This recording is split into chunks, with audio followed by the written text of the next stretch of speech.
Hello everyone, इस video में हम स्टार्ट करने जा रहे हैं सर्वेइंग का important chapter that is curves. तो जो इसका सिलेबस है उसमें हमने सिर्फ हॉरिजॉन्टल सर्कुलर कर्व को ही पढ़ना है। अब ये जो कर्व चैप्टर है ये बाकी सर्वेइंग के चैप्टर से काफ़ी अलग है।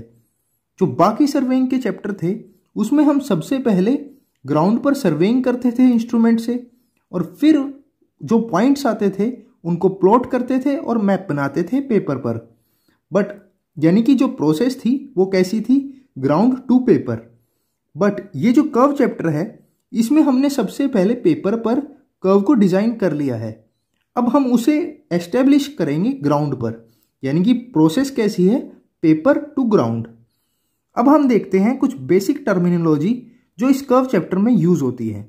अब अगर हम देखें तो जो ये T1, C, T2 ये हमारा कर्व है, और ये जो T2 है ये है हमारा पॉइंट ऑफ कर्व, यानी कि यहाँ से हमारा कर्व स्टार्ट हो रहा है। T1 क्या है, स्टार्टिंग पॉइंट, बोलते क्या है, पॉइंट ऑफ कर्व। और ये जो T2 है इसको हमने नाम दिया है पॉइंट ऑफ टेंजेंसी।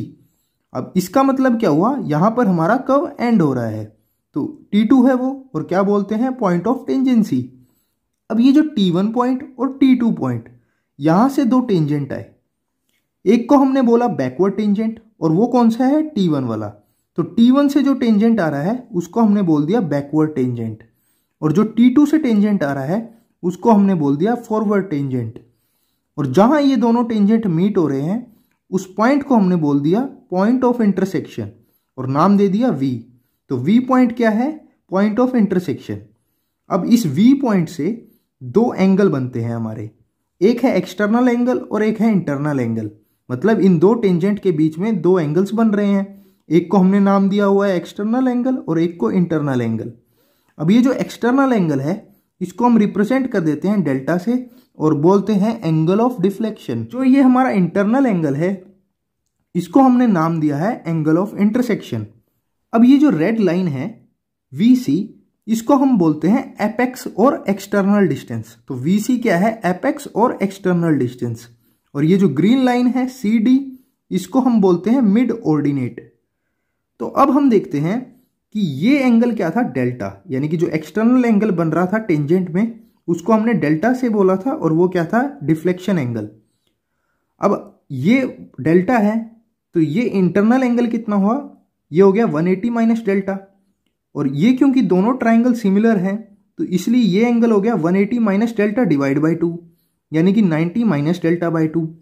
अब अगर हम T1, V और D वाले ट्राइंगल में देखें तो ये 90 डिग्री था और ये 90 माइनस डेल्टा बाई 2 था।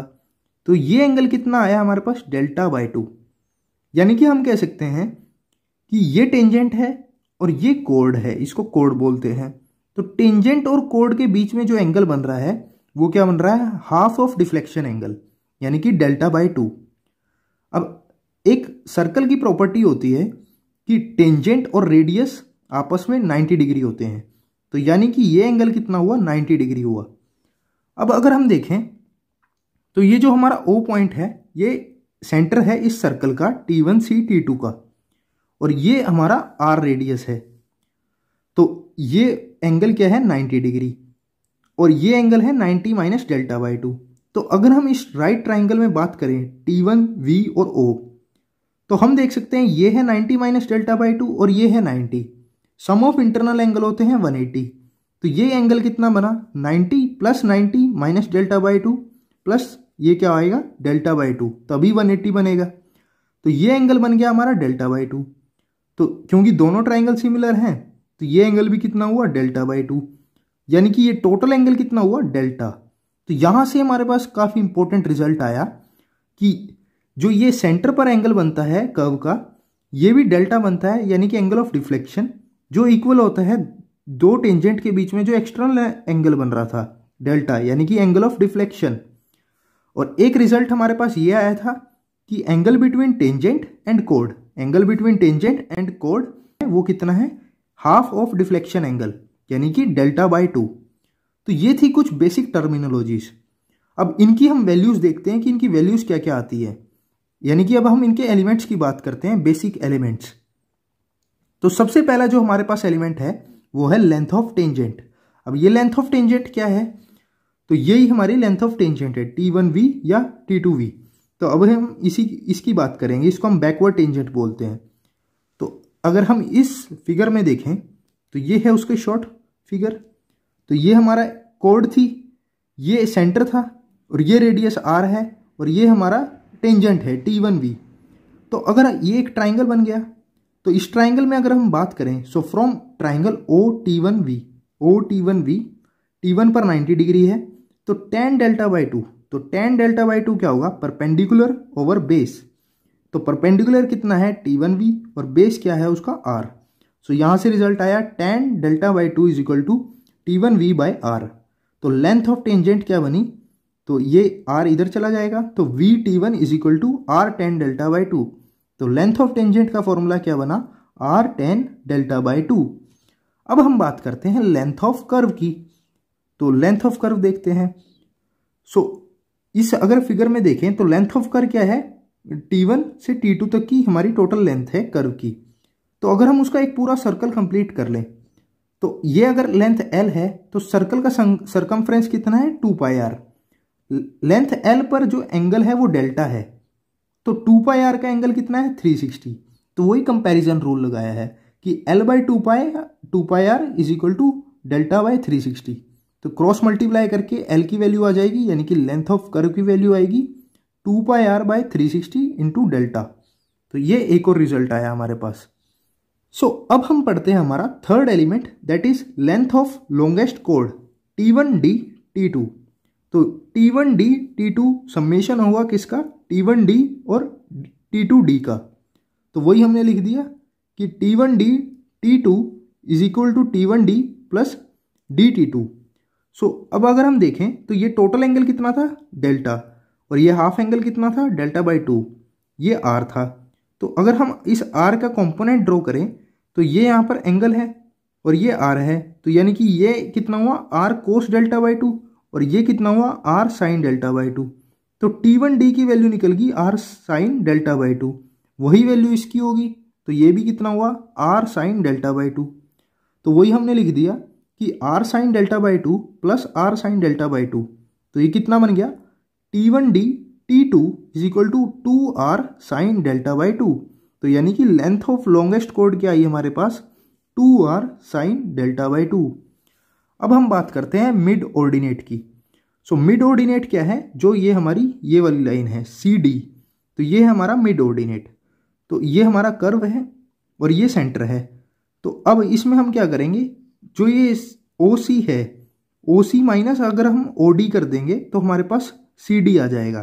तो CD is equal to OC minus OD।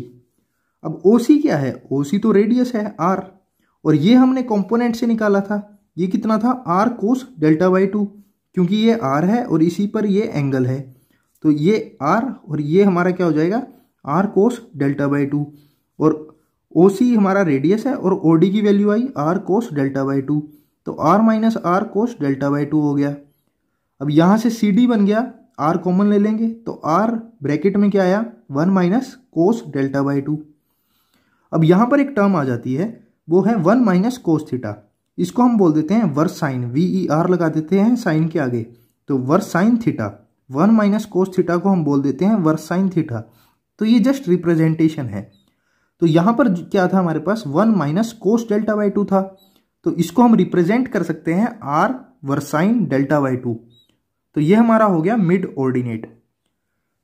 अब हम बात करते हैं एपेक्स डिस्टेंस या एक्सटर्नल डिस्टेंस की। तो अब ये देखो, ये हमारा क्या है, लेंथ ऑफ कर्व है।